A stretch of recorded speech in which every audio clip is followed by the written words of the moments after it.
ఆంధ్ర రాష్ట్రంలో గత వారం రోజులుగా వర్షాలు సృష్టిస్తున్న బీభత్సాన్ని మనం అందరం చూస్తున్నాం. కోస్తాంధ్రలో అయితే ఏమి, ఉభయ గోదావరి జిల్లాలో అయితే ఏమి, విశాఖ ప్రాంతం అయితే ఏమి, ఏజెన్సీ ప్రాంతం అయితేనేమి, ఇలా అన్ని దాదాపుగా మునిగిపోయాయి. లక్షల ఎకరాలలో పంట నష్టం జరిగింది. వేల కోట్ల ఆస్తి నష్టం కూడా జరిగింది. అసలే మన రాష్ట్రంలో రైతాంగం మొత్తం చితికిపోయి ఉన్న పరిస్థితి. చితికిపోయి ఉన్న రైతుల మీద మళ్ళీ పిడుగుపడ్డట్టు అయింది. ఆంధ్ర రాష్ట్రంలో రైతులకు విలువ లేదు, పండించిన పంటకి గిట్టుబాటు ధర లేదు. గత 5 సంవత్సరాలుగా రైతులు వైసీపీ సర్కార్లో జగన్మోహన్ రెడ్డి గారు చేసిన నిర్లక్ష్యంలో ఎంత చితికిపోయి ఉన్నారో అందరం చూసాం.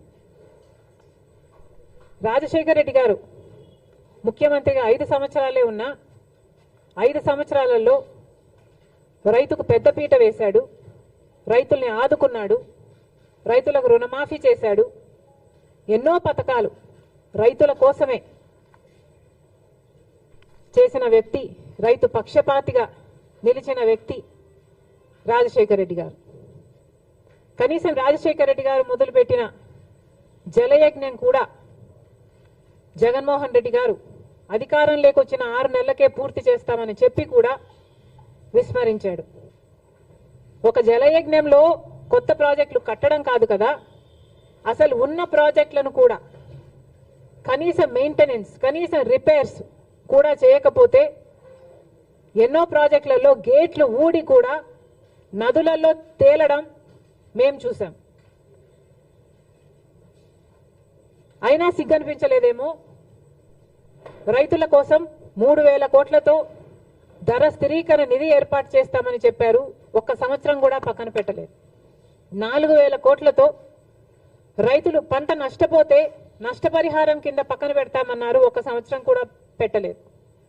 రాజశేఖర రెడ్డి గారు ఉన్నప్పుడు ఇన్పుట్ సబ్సిడీ అయితేనేమి, లేకపోతే డ్రిప్ మీద సబ్సిడీ అయితేనేమి, యంత్రాల మీద సబ్సిడీ అయితేనేమి, ఇలా ఎన్నో ఇచ్చి ఆదుకుంటే ఏది ఇవ్వకుండా రైతుల్ని ఘోరంగా ముంచేయడం గత 5 సంవత్సరాలుగా.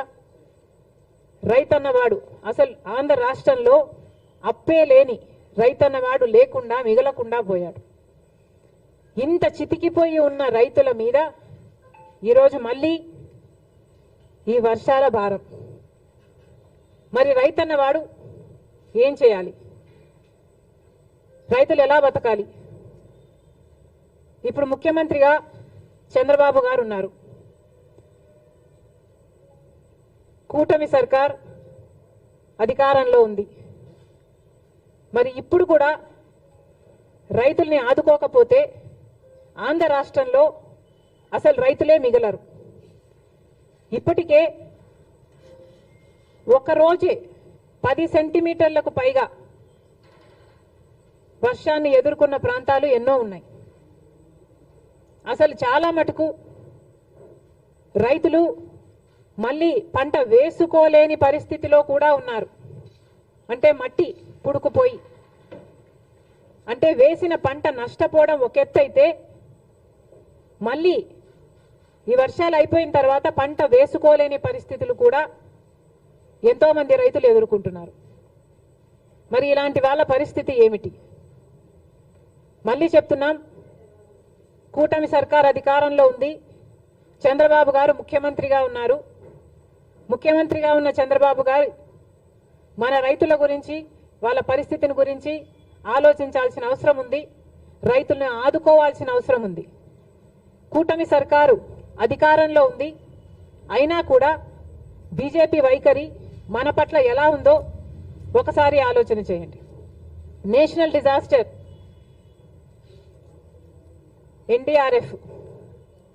ఎన్డీఆర్ఎఫ్ బలగాలు మన రాష్ట్రాలకి ఎంతమంది వచ్చారు, ఎంతమందిని ఆదుకున్నారు? ఇదే వర్షాలు ఒకవేళ యూపీలోనూ గుజరాత్లోనూ పడితే అక్కడ ఎంతమంది బలగాలు ఉన్నారు? మన రాష్ట్రం అయితే ఎందుకు ఈ సవతి తల్లి ప్రేమ? ఇంకెన్నాళ్ళు? గత 10 సంవత్సరాలుగా బీజేపీ ప్రభుత్వం కేంద్రంలో అధికారంలో ఉండి కూడా మనకు ఒక్క మేలు కూడా చేయకపోగా ప్రతి విషయంలోనూ మోసం చేసుకుంటూనే వచ్చింది. మరి అలాంటి బీజేపీతో చంద్రబాబు గారు కూటమి కట్టారు. ఆ కూటమి ఇప్పుడు అధికారంలో ఉంది. మరి ఇప్పుడైనా మన రైతుల్ని ఆదుకోకపోతే మన రైతులు నిజంగానే చితికిపోతారు. దయచేసి చంద్రబాబు గారు దీన్ని ఒక మామూలు వర్షంగానో వర్షాకాలం వర్షంగానో చూడకుండా రాష్ట్ర విపత్తుగా దీన్ని పరిగణలోకి తీసుకొని ప్రతి రైతుకి ఏం కాంపెన్సేషన్ ఇస్తారు, ఎంతమంది రైతులు నష్టపోయారు, ఎన్ని ఎకరాలలో పంట నష్టం జరిగింది, ఎన్ని వేల కోట్ల ఆస్తి నష్టం జరిగింది, ఇవన్నీ వెంటనే లెక్కలు వేసి రైతులను ఆదుకోవాల్సిన అవసరం చంద్రబాబు గారికి ఉంది. చంద్రబాబు గారు పక్క రాష్ట్రంలో తెలంగాణ రాష్ట్రంలో రైతుల కోసం ఆ ప్రభుత్వం రుణమాఫీ కూడా చేయడానికి సిద్ధపడింది. మాకు చెప్పుకోవడానికి గర్వంగా ఉంది. అవతల తెలంగాణలో రేవంత్ రెడ్డి గారు ముఖ్యమంత్రిగా ఉన్నారు. కాంగ్రెస్ పార్టీ అధికారంలోకి వస్తే కాంగ్రెస్ పార్టీ రైతులకి రుణమాఫీ చేస్తుంది అని రాహుల్ గాంధీ గారు మీటింగ్ పెట్టి మరి ఎన్నికల ముందు చెప్పడం జరిగింది. ఆ వాగ్దానాన్ని ఈరోజు రేవంత్ రెడ్డి గారు నిలబెట్టుకోవడం జరిగింది. దాదాపు 40,000 రైతు కుటుంబాలను రుణ విముక్తుల్ని చేయడానికి సాహసం చేసింది రేవంత్ రెడ్డి గారి ప్రభుత్వం. ఒకప్పుడు రాజశేఖర్ రెడ్డి గారు ముఖ్యమంత్రిగా ఉండగా సోనియా గాంధీ గారి నాయకత్వంలో, మన్మోహన్ సింగ్ గారి నాయకత్వంలో దేశం మొత్తం మీద రుణమాఫీ చేసిన ఘనత ఒక్క కాంగ్రెస్ పార్టీది మాత్రమే. మళ్ళీ ఈరోజు రాజశేఖర్ రెడ్డి గారు రుణమాఫీ చేసినట్టుగానే అవతల తెలుగు ప్రజలకు రేవంత్ రెడ్డి గారు మళ్ళీ రుణమాఫీ చేయ తలపెట్టారు. అందుకు మనస్ఫూర్తిగా అభినందిస్తూ ఇక్కడ కూడా ఎందుకు చేయకూడదు అని చంద్రబాబు గారిని ప్రశ్నిస్తున్నాం. డబుల్ ఇంజన్ సర్కార్ అని మీరు అంటున్నారు. మరి కూటమి సర్కారు డబుల్ ఇంజన్ సర్కార్ అయినప్పుడు మన రైతుల్ని మీరు ఆదుకోవడంలో తప్పేముంది? మీ మేనిఫెస్టోలో లేకపోయి ఉండొచ్చు రుణమాఫీ, కానీ మన రైతుల పరిస్థితి ఏమిటో ఒకసారి కళ్ళు తెరిచి చూడాల్సిన అవసరం ఉంది. నిజంగానే మన రైతులు చితికిపోయి ఉన్నారు. అప్పు లేని వాడు లప్పు లేని రైతు లేనే లేడు ఈరోజు ఆంధ్ర రాష్ట్రంలో. ఏ రైతుని అడిగినా లక్షలలో అప్పుంది. రైతు పర్ క్యాపిటల్ డెట్ ఆంధ్ర రాష్ట్రంలో దేశం అన్నిట్లో అందరికంటే ఎక్కువ ఉంది. దాదాపు ప్రతి రైతుకి 2,50,000 రూపాయలు అప్పుంది.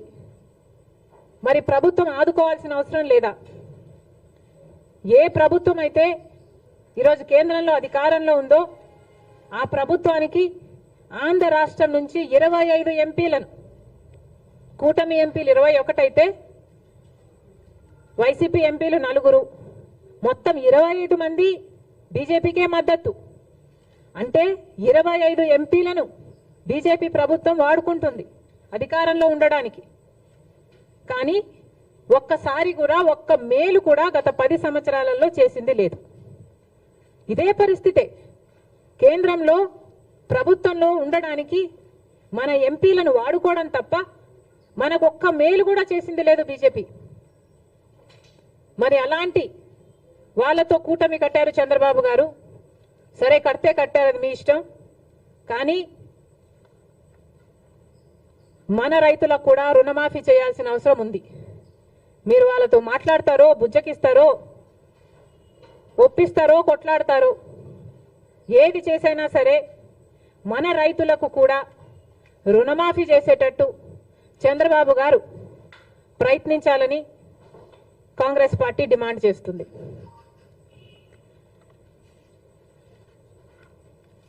ఇప్పుడు కేంద్రంలో బడ్జెట్ ప్రవేశపెట్టబోతున్నారు. బీజేపీ పార్టీ బడ్జెట్ ప్రవేశపెట్టబోతుంది. మరి కేంద్రంలో గత 10 సంవత్సరాలుగా బీజేపీ పార్టీ అధికారంలోనే ఉంది. షరా మామూలు అన్నట్టుగా వాళ్ళు ప్రతి సంవత్సరము బడ్జెట్ ప్రవేశపెడుతున్నారు. ఆంధ్ర రాష్ట్రానికి మోసం చేస్తున్నారు. ఒక్క మేలు కూడా ప్రకటించడం లేదు. మనమేమో గుండెలు బాదుకుంటున్నాం. షరా మామూలు అన్నట్టుగా ఇది తయారైంది. గత 10 సంవత్సరాలుగా ఇదే పరిస్థితి. ఈ సంవత్సరం ఏమైనా తేడా ఉంటుందా, మార్పు ఉంటుందా? చంద్రబాబు గారు సమాధానం చెప్పాలి. గత 10 సంవత్సరాలుగా బీజేపీ పార్టీ మనకిచ్చిన హామీలలో ఒక్క హామీ కూడా నెరవేర్చలేదు. మరి ఈ సంవత్సరమైనా ఇప్పుడైనా కూటమి కట్టినందుకైనా బీజేపీ పార్టీ కేంద్ర బడ్జెట్లో ఆంధ్ర రాష్ట్రానికి ఏం చేయబోతుంది అని కాంగ్రెస్ పార్టీ ప్రశ్నిస్తుంది. పోలవరం ప్రాజెక్టు తీసుకుంటే పోలవరం ప్రాజెక్టుకు సంబంధించి మేము డబ్బులు ఇచ్చేసాము అని కేంద్రం చెప్తుంది. మరి ఇంకా ప్రాజెక్టే పూర్తి కాలేదు. ఈ పరిస్థితుల్లోనే మేము ఇచ్చేసాము, డబ్బులు లేవు, ఇయ్యము అని మీరు చెప్తున్నట్ట. అంటే మా పోలవరం పరిస్థితి ఏమిటి? ప్రజలకు క్లారిటీ ఇవ్వాల్సిన అవసరం ఉంది. రాజధాని కథ ఏమిటి? రాజధాని కట్టుకోవాల్సిన అవసరం ఉంది. 2014లో చంద్రబాబు గారు చెప్పిన మాట 50,000 కోట్ల రూపాయలు కావాలి రాజధానికి అని. అదే ఇప్పుడు లెక్కేసుకుంటే కనీసం 1,00,000 కోట్ల రూపాయలైనా అవుతుంది. మరి ఆ లెక్కన మన రాజధాని, మా రాజధాని ఎప్పుడు అవుతుందో, బీజేపీ పార్టీ మీరు డబ్బులు ఎప్పుడు ఇస్తారో కూటమి కట్టినందుకు చంద్రబాబు గారు, బీజేపీ పార్టీ కలిసి సమాధానం ఇవ్వాల్సిన అవసరం ఉంది. వైజాగ్ స్టీల్కు సంబంధించి గత ప్రభుత్వం, వైసీపీ ప్రభుత్వం అయితే మాకేమి సంబంధమే లేదు, ప్రైవేటైజ్ అయితే అయిపోనియండి అన్నట్టుగా వ్యవహరించారు. అసలు మా దగ్గర డబ్బులు లేవు అని ఎలక్షన్ క్యాంపెయిన్లో జగన్మోహన్ రెడ్డి గారి దగ్గరికి వెళ్ళి అడిగితే ఆయన అన్నారంట, అవునా నష్టాలలో ఉందా అని ఆశ్చర్యపోయాడట. అలాంటి ప్రభుత్వం నుంచి ఇప్పుడు కూటమి ప్రభుత్వం వైజాగ్ స్టీల్ గురించి కొంతమంది ప్రైవేటైజ్ అవుతుందని కాదని అధికారంలో ఉన్న వాళ్ళే చెప్పి కన్ఫ్యూజ్ చేయగా నిన్న ఇంకొక మంత్రి ప్రైవేటైజ్ చేయబోము అన్నారు. మంచిది సార్, ప్రైవేటైజ్ చేయడానికి వీలు కూడా లేదు, మేమెవరం ఒప్పుకోము. ప్రైవేటైజ్ చేయకపోయినా విశాఖ స్టీల్కు సంబంధించిన క్యాప్టివ్ మైన్స్ సంగతి ఏమిటి? క్యాప్టివ్ మైన్స్ ఏర్పాటు చేయాల్సిన అవసరం ఉంది. విశాఖ స్టీల్స్ నష్టాలలో నడుస్తుంది. కనీసం జీతాలు కూడా ఇచ్చుకోలేని పరిస్థితిలో వాళ్ళు ఉన్నారు. ఎప్పటికప్పుడు డబ్బులు కావాల్సి వచ్చినప్పుడల్లా వాళ్ళ భూమి అమ్ముకొని మరి వాళ్ళ జీతాలు ఇచ్చుకోవాల్సిన పరిస్థితికి అన్ని ప్రభుత్వాలు కలిసి వాళ్ళను దిగజార్చాయి. మరి ఇప్పటికైనా ఈ బడ్జెట్లోనైనా బీజేపీ విశాఖ స్టీల్ను ఆదుకుంటుందా? మన రాష్ట్రానికే కాదు దేశానికే గర్వకారణం విశాఖ స్టీల్. దయచేసి ఆదుకోవాలని చంద్రబాబు గారిని డిమాండ్ చేస్తున్నాం. ఈ బడ్జెట్లోనైనా బీజేపీతో ఆదుకునేలా చేయాలని చంద్రబాబు గారిని డిమాండ్ చేస్తున్నాం. ఇంకో పక్క విశాఖ రైల్వే జోన్కి భూములు ఇవ్వలేదని ఒకసారి బీజేపీ అంటే, భూములు ఇచ్చామని వైసీపీ అంటే, ఇలా ఒకరి మీద ఒకరు టెన్నిస్ బాల్ అన్నట్టు ఇటు నుంచి అటు అటు నుంచి ఇటు ఆడుకున్నారు 5 సంవత్సరాలు. ఇప్పుడు చెప్పండి, వైజాగ్ జోను, రైల్వే జోన్ కథ ఏమిటి? ఎప్పుడు చేస్తారు? ఎంత ఇస్తారు? మాట్లాడాల్సిన అవసరం ఉంది. ఇదే కాకుండా ఉత్తరాంధ్రకైనా రాయలసీమకైనా స్పెషల్ ఎకనామిక్ ప్యాకేజీలు సంగతి ఏమిటి? ఎంత ఇస్తున్నారు? చంద్రబాబు గారు సంవత్సరానికి 1,00,000 కోట్లు ఇస్తే మా అవసరాలన్నీ తీరుతాయి నెక్స్ట్ 5 సంవత్సరాలకి అన్నట్టుగా మాట్లాడినట్లుంది. కానీ చంద్రబాబు గారిని ప్రశ్నిస్తున్నాం, సంవత్సరానికి 1,00,000 కోట్లు అంటే 5 సంవత్సరాలకు 5 లక్షల కోట్లు ఇస్తే ఎలా సరిపోతుందో చంద్రబాబు గారు ప్రజలకు వివరించాల్సిన అవసరం ఉంది. ఎందుకంటే కాంగ్రెస్ పార్టీ విభజన రోజున అన్ని హామీలకు మనీ ఈక్వివలెంట్ గా ట్రాన్స్లేట్ అయితే కనీసం 12 నుంచి 15 లక్షల కోట్ల రూపాయలు విలువ చేస్తాయి ఆంధ్ర రాష్ట్ర విభజన హక్కులు హామీలు అన్ని కలిపి అని ఒక అంచనా వేస్తే చంద్రబాబు గారు మాత్రం సంవత్సరానికి 1,00,000 కోట్లు ఇవ్వండి మేము సర్దుకుంటాం అన్న రీతిలో మాట్లాడడం సబబేనా? మనకు రావాల్సిన డబ్బుల్లో, మన రాష్ట్రానికి రావాల్సిన డబ్బుల్లో ఏ ఒక్క రూపాయి అయినా మనం ఎందుకు పోగొట్టుకోవాలి? చంద్రబాబు గారు, బీజేపీ సమాధానం చెప్పాలి. స్పెషల్ ఎకనామిక్ ప్యాకేజెస్ కింద మీరు ఎంత ఇస్తున్నారో క్లారిటీ ఇవ్వాల్సిన అవసరం ఉంది ఈ బడ్జెట్లో. కడప స్టీల్ ఫ్యాక్టరీ ఇంకా మొదలే కాలేదు, ఎడారి లాగా ఉంది ఆ ప్రాంతం. మరి మీరు డబ్బులు ఇవ్వాలి. బీజేపీ పార్టీ బడ్జెట్లో ఏం కేటాయిస్తుందో దానికి కూడా క్లారిటీ ఇవ్వాలి. బీజేపీ పార్టీ ఇవన్నీ ఆంధ్ర రాష్ట్రానికి సంబంధించిన ఇవన్నీ ఒక ఎత్తైతే, ఇక ప్రతిసారి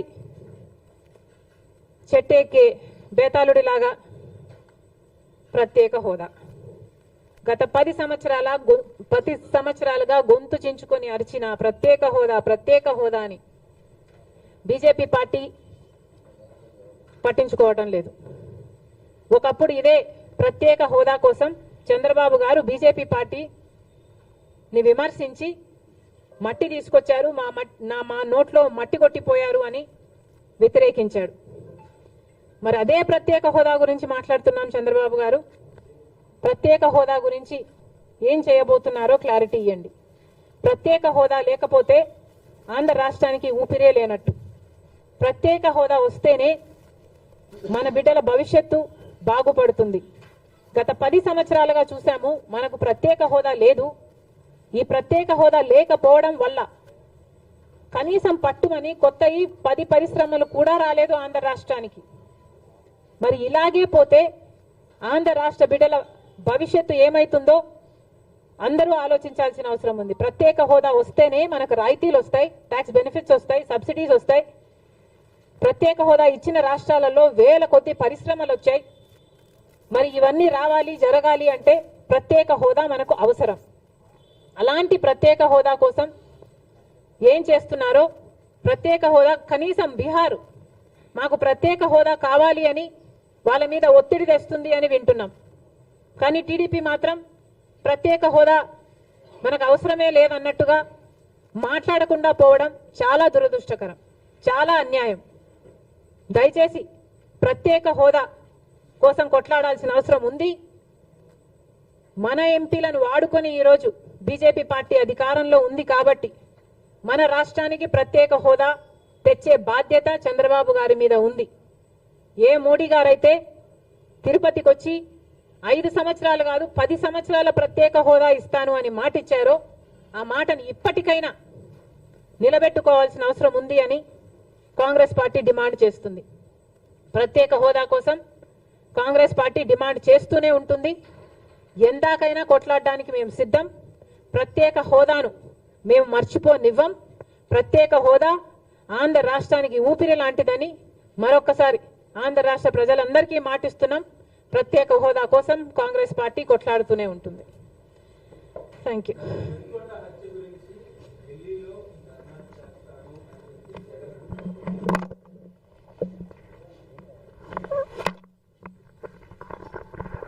ఏది విత్తుతారో అదే కోస్తారు అని అంటారు. మరి జగన్మోహన్ రెడ్డి గారు హత్య రాజకీయాలు చేశారు, గొడ్డలి రాజకీయాలు చేశారు. హత్య చేయించిన వాళ్ళతో భుజాలు రాసుకొని తిరిగారు. సొంత చెల్లెళ్ళకే వెన్నుపోటు పొడిచారు. 5 కోట్ల మంది ఆంధ్ర రాష్ట్ర ప్రజలకు బీజేపీ పార్టీకి ప్రత్యేక హోదాను తాకట్టు పెట్టారు. ఈరోజు జగన్మోహన్ రెడ్డి గారు ఢిల్లీలో ధర్నా చేస్తారా? ప్రత్యేక హోదా కోసం ఎందుకు చేయలేదండి ధర్నాలు? 5 సంవత్సరాలు మీరు అధికారంలో ఉన్నారు కదా, మరి ఢిల్లీలో మీరు ప్రత్యేక హోదా కోసం ఎన్నిసార్లు ధర్నాలు చేశారు? ప్రత్యేక హోదా అసలు ఊసే లేకుండా చేశారు కదా. ప్రత్యేక హోదా గురించి మీరు ఏ రోజు పట్టించుకోలేదు, పోలవరం గురించి మీరు ఏ రోజు పట్టించుకోలేదు, రాజధాని గురించి అని చెప్పి 3 రాజధానులను కన్ఫ్యూజ్ చేశారు. ఆఖరికి కడప స్టీల్ ఫ్యాక్టరీని కూడా మీరు పట్టించుకోలేదు. విశాఖ స్టీలు మన రాష్ట్రానికే తలమానికం అయినా అమ్మేస్తామన్నా కూడా పట్టించుకోలేదు. ఈరోజు మాత్రం ఢిల్లీకి వెళ్ళి ధర్నా చేస్తారట. మీ కార్యకర్తను చంపేస్తే ఢిల్లీకి వెళ్ళి మీరు ధర్నా చేస్తున్నారే, మరి మీ సొంత చిన్నాన్నను చంపేసినప్పుడు మీరు ఢిల్లీలో ఎందుకు ధర్నా చేయలేదు న్యాయం కోసం? జగన్మోహన్ రెడ్డి గారు సమాధానం చెప్పాలి. ఒకవైపు ఇక్కడ అసెంబ్లీ జరుగుతుంది. అసెంబ్లీ జరుగుతున్న సమయంలో మీరు అసెంబ్లీలో ఉండకుండా ఉండే ధైర్యం మీకు లేక ఇలా సాకులు వెతుక్కొని మీరు ఢిల్లీ వెళ్తామంటున్నారే. అంటే అసెంబ్లీలో ఏ బిల్లు ప్రవేశపెట్టినా అది ప్రజలకు వ్యతిరేకమైన అది పాస్ అయిపోవాలనా? మీరు ఉన్నదే 11 మంది. కనీసం ఆ బిల్స్ మీద డిస్కషన్ మీకు అవసరం లేదా? మీరు కొట్లాడాల్సిన అవసరం లేదా? ఏం ఆలోచన చేస్తున్నారు జగన్మోహన్ రెడ్డి గారు? అసలు ఈ వెనుకొండలో జరిగిన హత్య కూడా పొలిటికల్ మర్డర్ ఇది కానే కాదు, ఇది వ్యక్తిగత మర్డర్ అని కూడా అంటున్నారు కదా. మేము ఏదో సాక్షి మీడియానో లేకపోతే టీడీపీ మీడియానో పట్టుకొని మాట్లాడడం లేదు. మా ఎంక్వైరీలు మేము చేసుకొని న్యూట్రల్ మీడియాతో లోకల్గా మేము మాట్లాడిన తర్వాత మేము వచ్చిన కన్క్లూషన్ ఏమిటి అంటే ఇది వ్యక్తిగత మర్డర్. మొన్నటి వరకు కూడా హత్య చేసిన వాళ్ళు, హత్య గురైన వాళ్ళు ఇద్దరూ వైసీపీతోనే ఉన్నారు. మరి అలాంటప్పుడు ఇది పొలిటికల్ మర్డర్ ఎలా అవుతుంది? ఈ పొలిటికల్ మర్డర్ అని మీరు చెప్పి మీరు ఢిల్లీకి వెళ్ళి ధర్నా చేస్తున్నారా? దేనికి? మీ ఉనికి కాపాడుకోవడం కోసం, మీ పార్టీ కోసం అని చెప్తున్నారు. ప్రజలు ఏం ఆలోచిస్తారు? ఈరోజు వరదలు వస్తున్నాయి మన రాష్ట్రంలో, వారిని వెళ్ళి పరామర్శించాలని మీకు అనిపించలేదు. కానీ వ్యక్తిగత మర్డర్లో మీ పార్టీకి సంబంధించిన ఇద్దరు కొట్టుకొని చచ్చిపోతే ఈరోజు మీరు ఢిల్లీకి వెళ్ళి ధర్నా చేస్తారా? ప్రజల కోసం మీరు ఎందుకు నిలబడలేదు? మీ పార్టీ వాళ్ళు ఓటేస్తే మీరు గెలిచారా? మీ పార్టీ వాళ్ళ కోసమే మీరు ముఖ్యమంత్రి అయ్యారా? 5 సంవత్సరాలుగా మీరు ప్రజల కోసం పనిచేయలేదు, కానీ ఈరోజు ఢిల్లీకి వెళ్ళి ధర్నా చేస్తారట. సిగ్గుండాలి కదా. కానీ ఈ విషయంలో పోలీసులను కూడా అడుగుతున్నాం. నడి రోడ్డు మీద ఇలా హత్యలు చేసుకుంటుంటే పోలీసులు ఏం చేస్తున్నారు? ఆంధ్ర రాష్ట్ర పోలీసులుగా మీ బాధ్యత కాదా లా అండ్ ఆర్డర్ మెయింటైన్ చేయడం? ముఖ్యమంత్రి గారు, డిప్యూటీ ముఖ్యమంత్రి గారు చంద్రబాబు గారు, పవన్ కళ్యాణ్ గారిని కూడా ప్రశ్నిస్తున్నాం. మీ హయాంలో నడి రోడ్డు మీద ఇలా మర్డర్లు జరిగితే మీరు బాధ్యులు కారా? మీకు ఆపాల్సిన బాధ్యత లేదా? లా అండ్ ఆర్డర్ ఉన్నట్టా చచ్చిపోయినట్టా మన రాష్ట్రంలో? మళ్ళీ చెప్తున్నాం, మీరు జోక్యం చేసుకోండి, ఇలాంటివి కాకుండా చూసుకోండి. పోలీసులు కూడా అప్రమత్తంగా ఉండాలి. ఈ లా అండ్ ఆర్డర్ సిచ్యువేషన్ ని కంట్రోల్ చేయాల్సిన బాధ్యత పోలీసులకు ఉంది, ముఖ్యమంత్రికి ఉంది, డిప్యూటీ చీఫ్ మినిస్టర్కి ఉంది. దయచేసి